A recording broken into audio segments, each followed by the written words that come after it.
Hello, everybody. Thank you very much for joining us again for our second podcast, Chateau Chat podcast.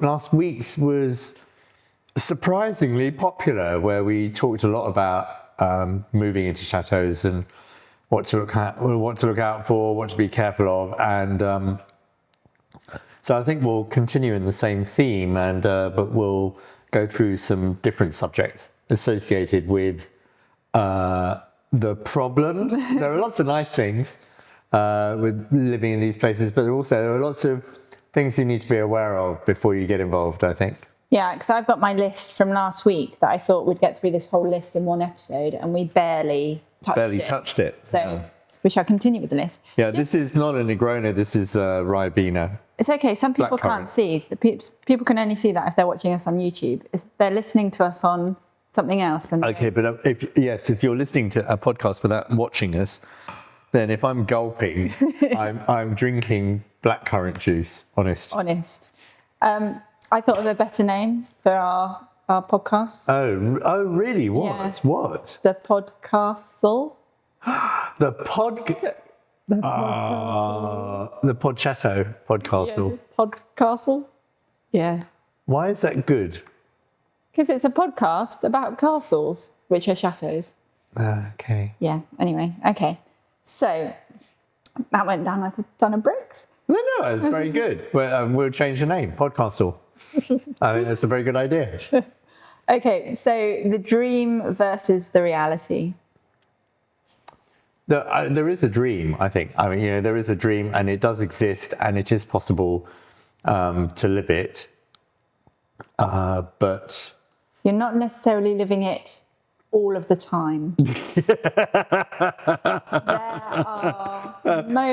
There are moments when it's absolutely magical. Yeah. And I sit here and I look around. Maybe it's when we're doing a dinner party and we've got 14 people at the dinner table, and I just look around and go, oh my goodness, I didn't know any of these people a couple of years ago. They're all here in my house, hopefully having a nice time. Everybody's talking and laughing, and I've got room to sit them all at a table. This is extraordinary. Yeah. So that's the good bit. It's, like anything, right? In life, there are bad bits, and quite a few bad bits associated with living in ludicrously large property like this. Yeah, I mean, the main thing, if you watch any chateau channels or listen to anybody in a chateau, anything, or if you've seen us in the Sun newspaper, the main reality is the cold.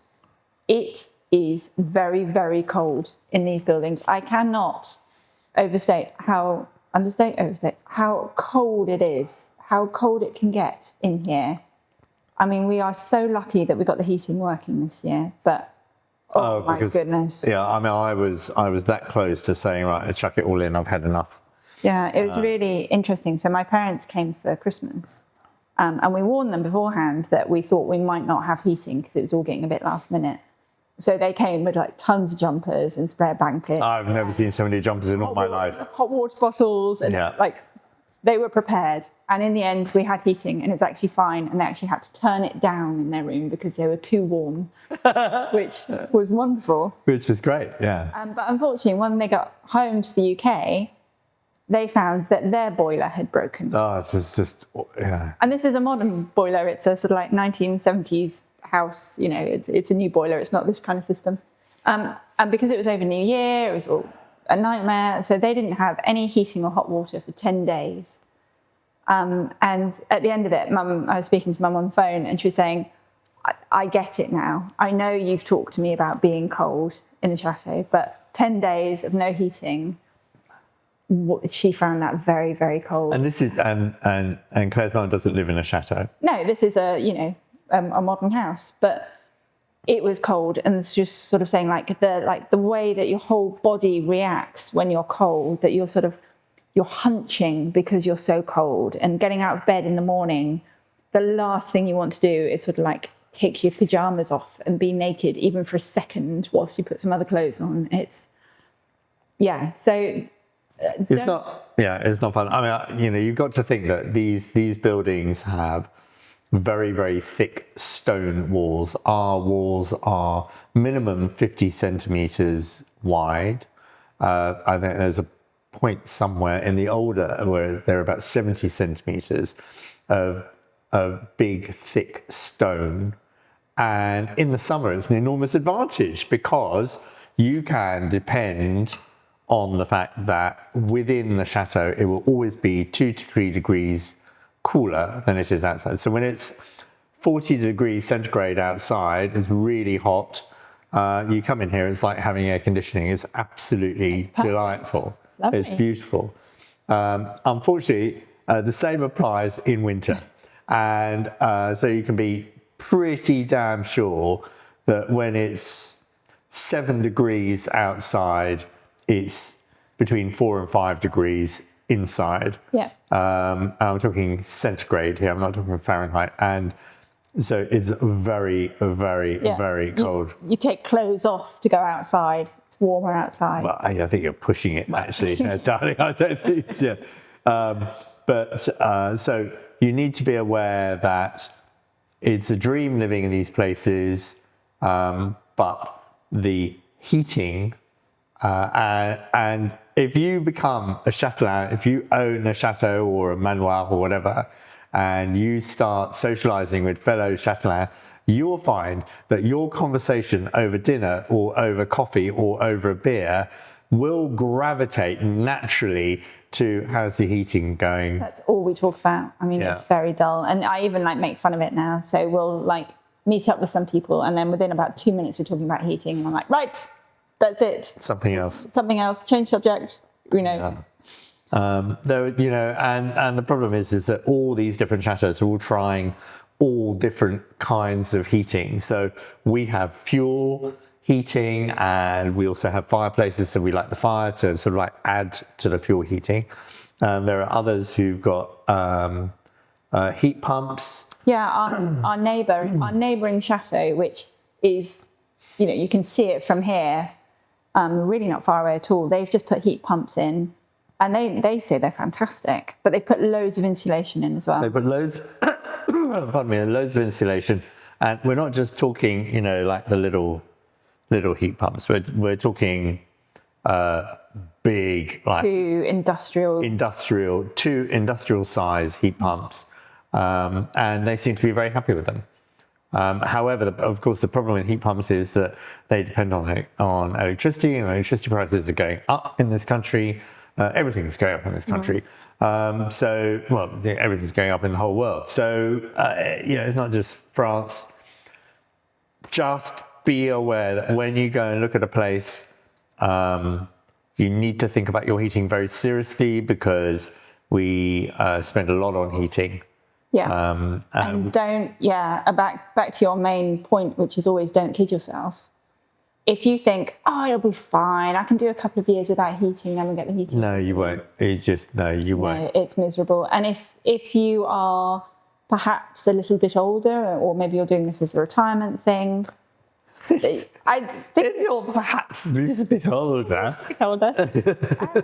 I think about how it's going to affect you. I mean, it really affects me when it's cold. It really, really gets into my bones, and I just can't get warm. Oh, it gets you down. I mean, I personally find it incredible. I mean, it really affects my being. I become really quite depressed by it all. But the way they used to live is, these. Well, they didn't used to stay here in the winter. They'd go off to their apartment in Paris for the winter. Which would be a small apartment, well, comparatively small compared to the chateau.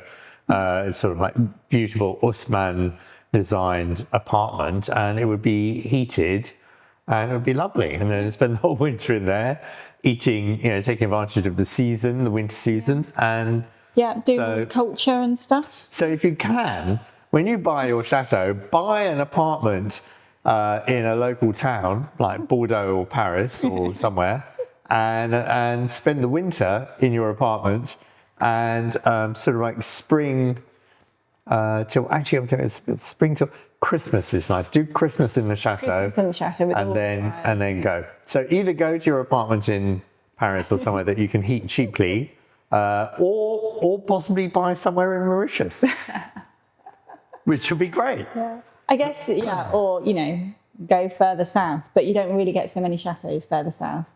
Or you do, but they're sort of like, Brad Pitt chateaux where no normal person... Well, they come with a Brad Pitt. They come with a Brad Pitt, yeah. I mean, obviously quite tempting, but nobody's going to be able to afford one of those. No normal human being is going to be able to afford one of those. Obviously quite tempting. What, because it's got a Brad Pitt? Could you tell me where the Brad Pitt is, please? Actually, no. I mean, I think Brad Pitt's pretty much cancelled now. That's not an attractive point anymore. Oh. Yeah. I'll tell you why afterwards. What, not now? Not now, no, because it's off topic. No, I love the idea of walking into a property and going, could you show me the Brad Pitt? Where is my my personal Brad Pitt? Well, it's been old. So we're going to go on to key tips and advice for buyers. So the main thing, budgeting beyond the purchase price. So yeah, obviously it's one thing to see one of these places online and think, oh, that's a bargain.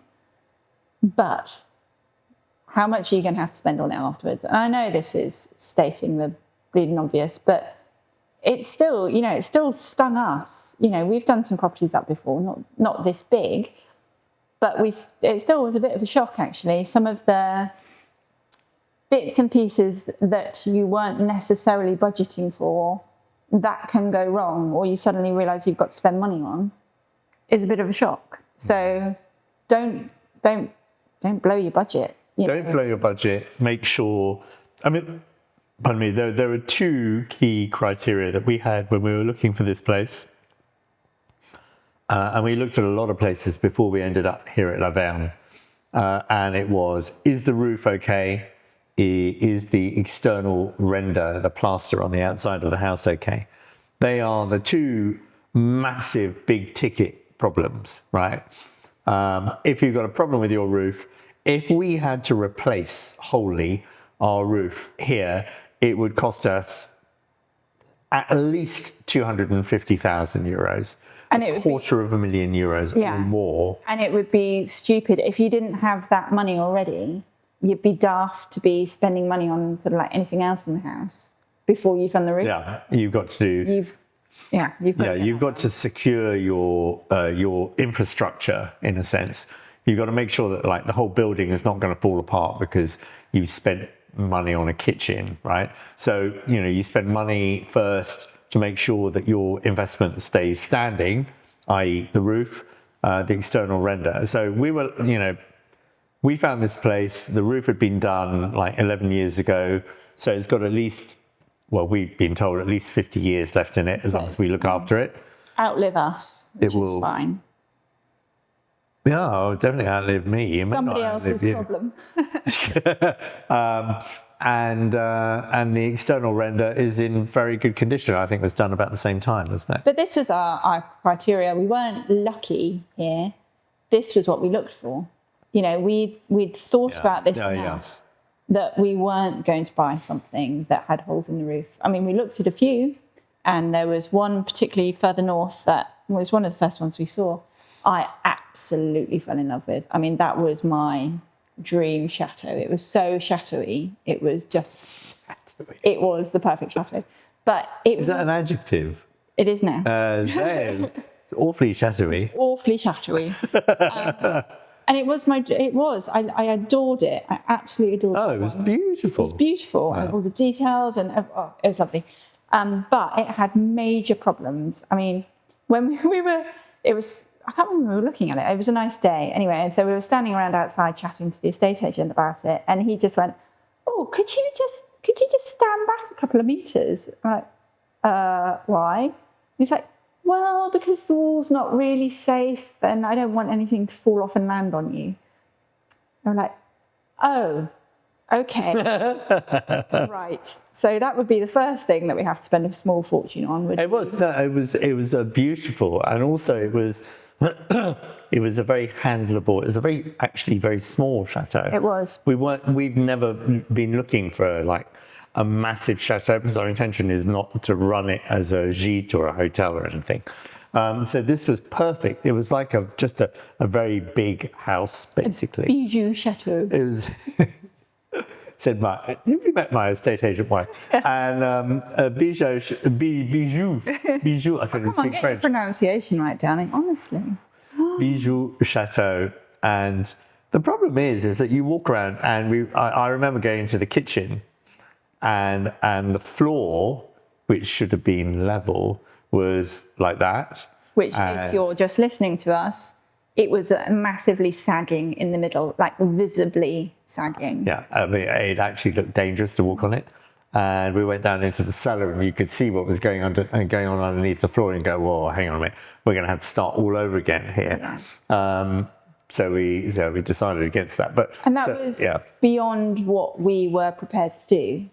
You know, that was not what we were looking for. We were not looking for the first thing we have to do being major works. What we wanted was something that we could live in. We were going to be warm and dry and have a kitchen we can cook in and a bathroom that we can have a shower in, and then take our time and do what we want to do. That was our criteria. Because we've done this before on another house, nowhere near as big, but when we moved in there wasn't a bathroom, there wasn't a kitchen, the electrics didn't work, and we were like that for 8 or 9 years. So this time around, we're not going to do it again. No, we've got to be comfortable. It's being realistic, and also being a little bit older and just going, I can't do it anymore. I get too tired. I'm 42. I know I'm not ancient, but I know, poor little old me. But I get tired, and it gets you down, and I need some comforts. Yeah, you do. So keep that in mind.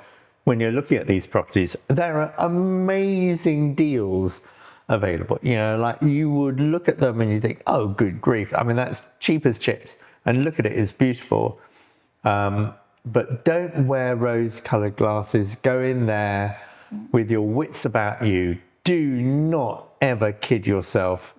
Don't think, this sort of like DIY in these places, if you're coming out of a sort of Victorian terrace house in London, say, and you've done a bit of DIY in there, this ain't the same thing. It's a different level. This is sort of like, this is DIY Victorian house times 1,000. Yeah. So be very, very careful. If you don't think that you're going to be able to do it yourself, then you're going to have to pay somebody to do it.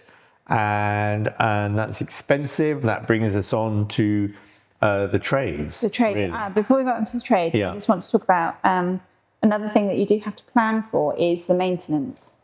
So it's one thing to get here and to do it up, but once it's done up, you still have ongoing costs. So we don't have that much land here, which was on purpose. We looked at some places and they had like 100 hectares of land, and at first you think, oh, wonderful, magical, my own country estate. But due to previous experience, because when we lived in North Devon, we had a bit of land, not that much, but a bit of land. More than here. And it cost us money. We had to look after it. We had to maintain the fences. We had to have it mown. I mean, we did come to a good deal with our neighbours who had loads of sheep, and they've just put sheep on our land, and we got free meat in return. That was quite good. That was a good deal. We got lamb cutlets, which was great. Fantastic. But it's a little bit expensive. So, and there is a rule here, like if you have woods, I think if you have over a certain size, you have to show that you're managing the woods properly. Yeah, you do. Yeah. And you're hunting the boar, and you're making sure that everything's safe and secure. Yeah. So when we were looking, we discounted places that had too much land because we knew that it was going to cost us money. So here we have 2 hectares, which is about 6 acres. 2.5? 2.5? Oh, 2.5, which is about 6 acres. So basically out the front, we've just got one very, very big lawn. And this last summer gone, for the first time, we employed somebody to come and mow the grass for us because it was taking up, we were losing a weekend every week just mowing the lawn. But last year, he was charging €20 an hour. And then this year we had a conversation, and he he hinted that, having spoken to his accountant, there was a likelihood that he was going to have to charge 50 euros an hour. Now, it would take him, every week, it would take him 3.5 hours or thereabouts to mow the lawn. And he had a proper professional, big, massive mower, sit-on mower. And so, from whatever it was, 90 euros a week, which is already, pushing us, to whatever it would be, 150, 175 a week. Oh, it's impossible. Yeah. There's absolutely no way that we could. And I told him that. And so these are costs that you have to take into account. When it rains a lot, that's when we lose a lot of trees. We have a few little wooded areas with some quite mature trees, and we've lost a few. We get quite a lot of rain here during the rain. Well, you could call it the rainy season, actually, which is now, and which is now, and trees just go like that. Yeah, it's funny. You'd think it was the winds that would get them, but it's not. No, it's the wet. It's the wet. It just loosens all the root system, and and they fall over. They block your main entrance. They hit your perimeter wall, Bring down a power line, anything like that, and Yeah. then suddenly you've got a big problem on your hands. So if the previous owners had maintained it a little better and chopped down some of the obviously dead trees, they then wouldn't have fallen down on us. So it's being proactive about stuff as well, saving yourself problems by checking stuff like that. Yeah, that's very important. But you must keep all of this in mind, because if you don't, it's going to be a shock. Nobody told us, oh, that lovely wooded area over there and that lovely wooded area over there could actually cost you Proper money every year, because trees fall over, need to be chopped up and split so that you can burn them in your fireplace. And but really just to keep it tidy, because there's a lot that goes on that needs to be maintained. So keep that in your head. It's interesting, and that brings me on. So I spend quite a lot of time on Reddit because I really enjoy Reddit, because there's something, anything that you're obsessing over, there's a Reddit for it. So one of them I follow is just called Castles, and they post nice pictures of castles. And somebody put a question up and said, how much does it cost to live in a castle? Like, what is your yearly maintenance for living in a castle? And I replied and I said, well, I can't really answer that, because it's endless. It's our time plus paying other people to do things. 100 years ago, they would have had staff here for everything. They would have had a groundskeeper, an assistant gardener, a cook, a cleaner, a stable hand, this, that, the other. They would have had, everything would have been managed. And so we're doing the job of probably 6 or 7 people, just the two of us. Yeah, we are. Stop.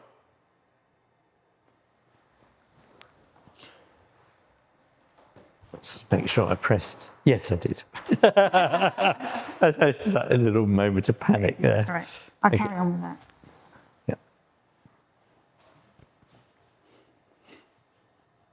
And it's a lot of work. And actually, somebody else on Reddit replied to this person and said, think of it like when you go to a nice restaurant and you sit down and they hand you the menu and there's no prices on the menu. If you have to ask how much it is, then you can't afford it.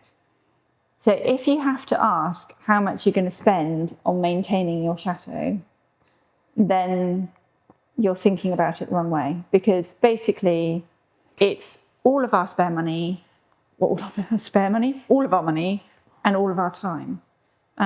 If you are a multi-millionaire, then fine, you can employ all these people and everything's done for you.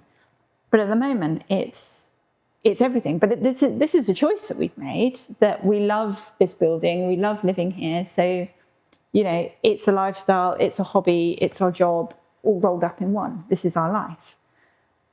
But unless you're prepared to think about it that way, it's not just a thing that costs you X amount of money and that's it. Don't worry about it too much. It's a continuing cost. So keep that in mind when you're thinking about owning these enormous places. with loads of land. We've seen chateaus with like 140 hectares, and there's a legal requirement for you to look after it and to allow the hunt. So there's an awful lot that you will need to learn if you take on a property with that amount of land. We're lucky because we wanted to be quite isolated, so we're very lucky. We've got a 1 kilometre road that leads down to our main gate, and we have a beautiful wood/forest that we can walk out to. It doesn't belong to us. We don't have to. The drive doesn't belong to us. Look after it, and it's perfect for us. What else have we got on your list? We looked at some properties, like when we looked like 10 years ago, further south in France. I remember looking at a property and it had a drive that was, 5 kilometres long, just your private drive. It was falling apart. And it was falling apart. Right. Renovation and restoration challenges. So, common issues in old chateaux, e.g. roof repairs.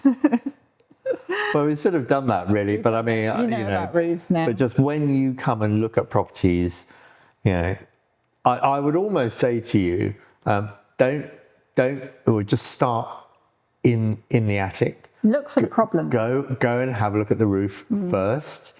If you go up and look at the roof and go, and the beams are rotting or whatever, just go, okay, thanks a lot.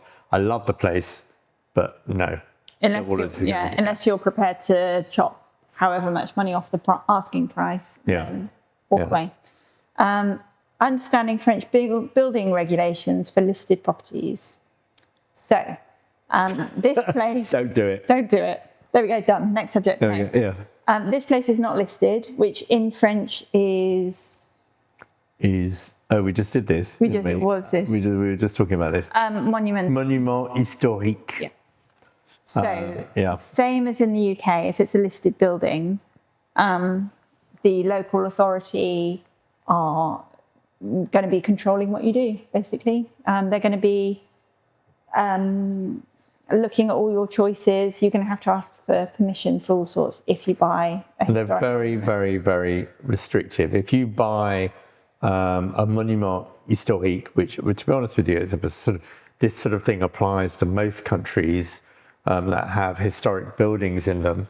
And if your building is classified, then pretty much anything you do, any changes you make, any new windows you put in, any electrics you want to change, you're going to need approval from them. And believe me, and this is from our experience when we had a listed building in London in the UK, believe me, you would expect the people that work for these government agencies to be experts. And our experience in the UK was that they most definitely were not. We knew more about our building than they did.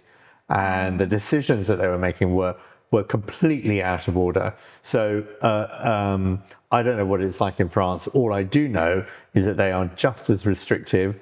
And we heard from a friend of ours who has a very lovely, very big chateau, which I'm not going to name because I don't want to get in trouble with the listing people. But they wanted to stop him putting in double glazing. So he was going to do, nice in-keeping double glazing that looked like the old windows, but it's just double glazed, like what we've got. And they wanted to stop him. And they wanted to just have the old glass, the old single glazing. And he just went ahead and did it anyway, because he was like, well, I've got a family, I've got young kids. I'm not going to let them freeze to death because somebody sitting in their office somewhere thinks it's more appropriate that it should be this. Yeah, absolutely. Most of these people haven't lived in one of these buildings. They don't understand. And never will.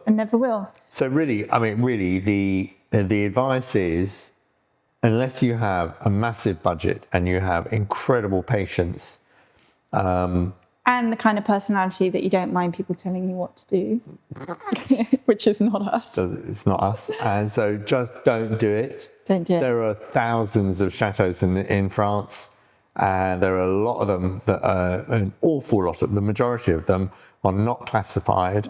So honest, from the heart, I would recommend that you avoid them. Just absolutely avoid them. I mean, we're not going to do anything outrageous here. We're not planning on sticking on an extension or. Oh, you told me we could do mirrors on the ceiling, darling. Well, we can still do mirrors on the ceiling. That's fine. I don't think we need permission for that. That's fine. No, just joking. Do mirrors. So that brings us on to tradespeople. How do we find good people? Tradespeople is very difficult. As a rule, unless you are close to a big town or city, unless you're close to a big city, then the number of tradespeople from which you can choose from will be tiny, really.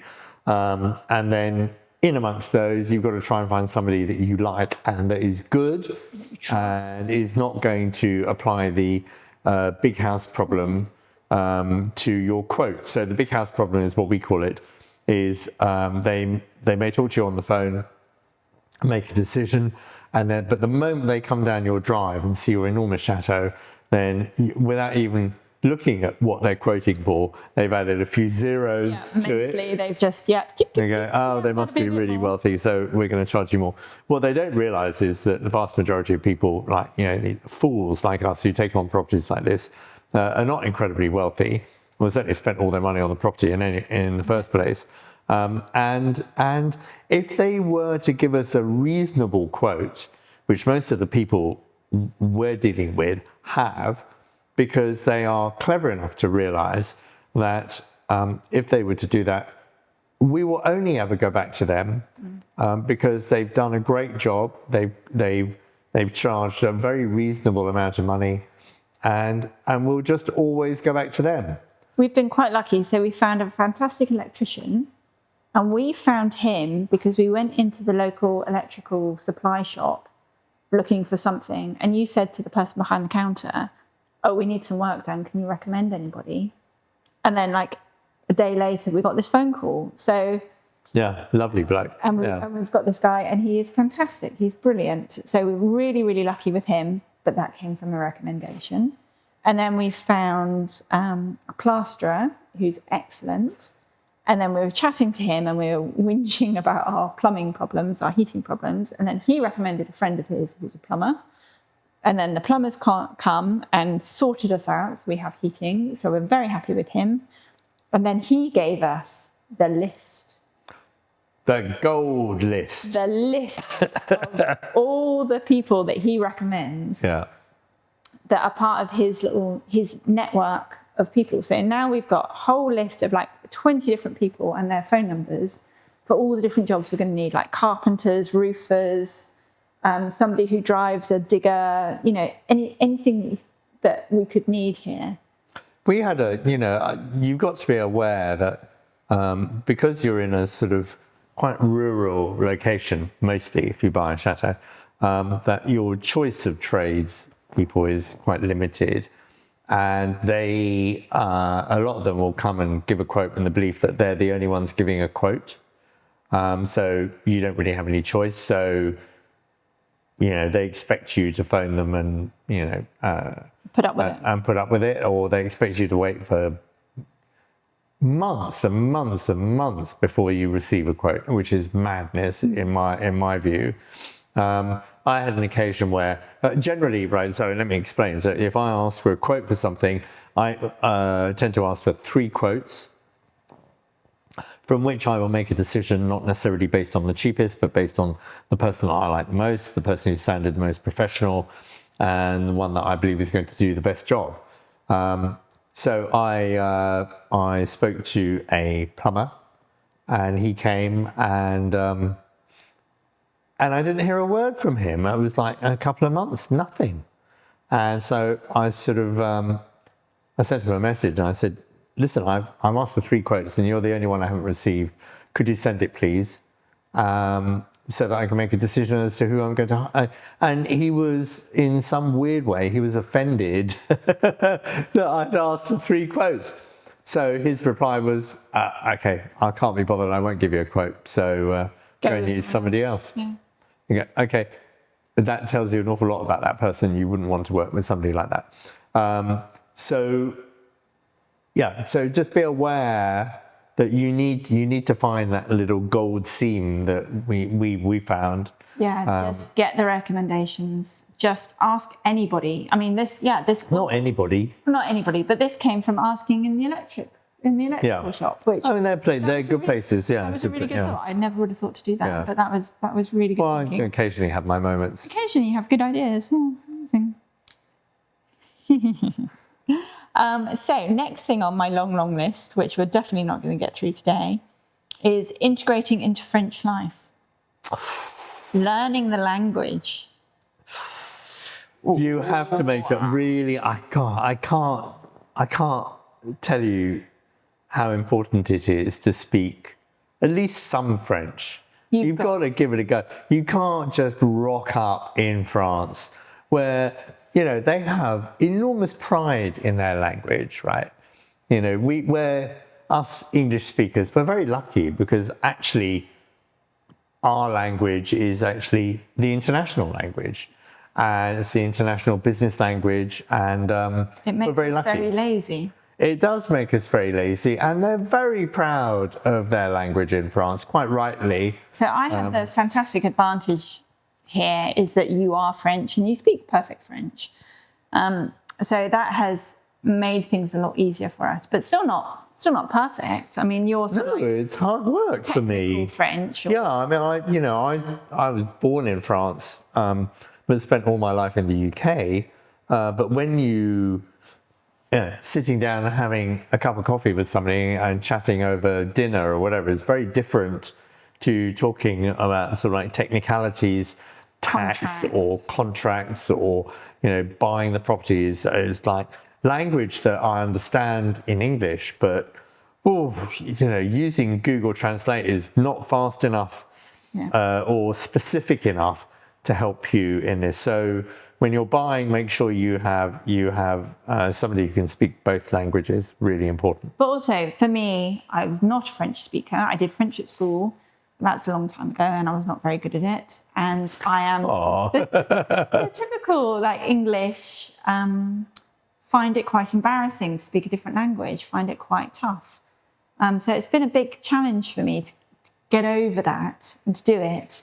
And obviously, for the first few months, I was just completely relying on you.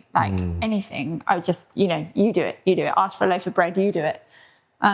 But there was a point, and I remember when I got to it, I think I was quite tired, I was quite fed up, and I had to go and just do something. And I was like, I don't care anymore, actually.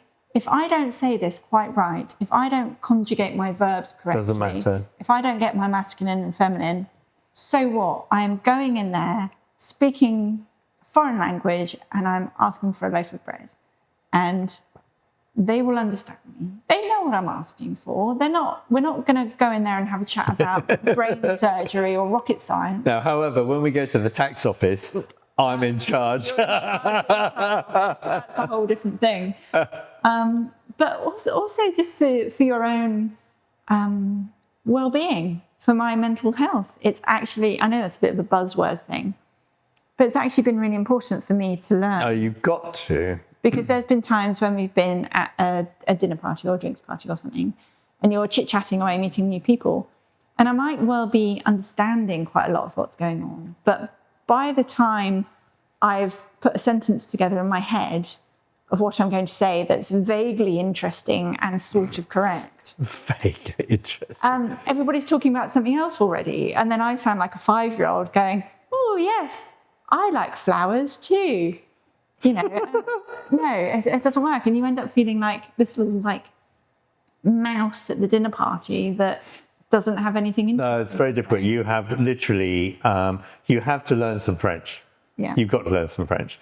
And the best way of learning a language is immersing yourself into the culture. So you're going to surround yourself. You're going to be surrounded by French people. So it's essential that you throw caution to the wind and go, nah, bugger it, okay, I'm going to try. Bonjour, and then straight in there. And the French may well be a bit scary. But if they see that you're trying, they will love you for it. Yeah, they warm up. They love you. We Brits and Americans, we there's that tendency of saying that the French are incredibly rude and arrogant and everything. Yeah, no, they are. But no, it's not true. They're not. It's just such a generalization. It's ridiculous. But like Claire said, if you make an attempt to speak their language, it doesn't matter how bad you are, but the fact that you've tried, you haven't just walked into a shop and gone, excuse me, do you speak English? No, you've gone, bonjour madame, bonjour monsieur, est-ce que vous avez da da da, whatever. You know, you've worked it all out in your head before you go in, you know, and then unfortunately, more often than not, they're going to want to practice their English, so they'll reply to you in English, which is really annoying. But you will be warmly received.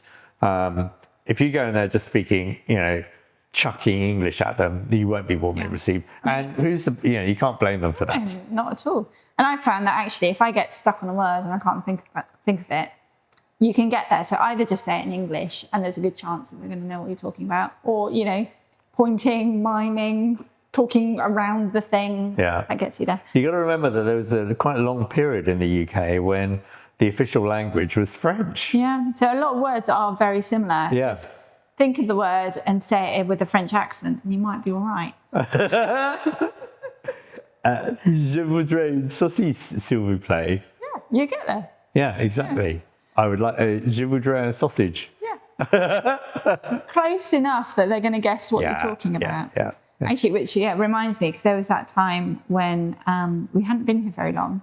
This was still COVID, and you had to go to hospital because you had kidney stones, and I had to phone for an ambulance for you. And then we got to the hospital. You went into the A&E emergency department, and I had to wait outside because it was COVID, not allowed in. And I was sitting outside in the car park, and there was another English woman there, and I was chatting to her. And she's been here, her and her husband have been here for 20 years. And so it was just like, oh, do you love France, blah, blah, blah. And she was saying, yeah, she loves it. She speaks perfect French, but her husband has never learned French. Been here 20 years. Which is madness, right? Which is madness. So now he was in hospital, in the emergency room, on his own, not speaking more than 3 words of French, maybe a bonjour. But, you know, and that was a situation that you wouldn't have planned for, because none of us knew that COVID was going to happen. None of us knew that you would separated. You never want to allow yourself to be in that position. That's why it's essential that you learn the language. You've got to learn the language. You know, even if you don't know the whole language, even if you don't know how to write, but you certainly got to be able to speak the language, or try to. Yeah, my top tip for helping you learn is watching Netflix. Find some good French TV shows. So we love, it's called Call My Agent in English, but it's 10%. 10% in French. 10%. 10%. Thank you. In French, which is about actors and their agents. Which is brilliant, by the way. Brilliant. So watch it in French and have the subtitles on in French so you can see the words as they're speaking them. And it's brilliant because you're learning everyday French, not school French. You're learning the way that people actually talk and when they talk really, really fast. So is that it?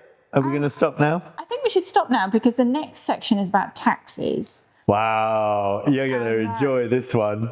Oh, we could be here for hours, and I think we don't know enough about taxes, but boy, have we had some experiences in France. So you better come back next week and listen to that because good grief. It is.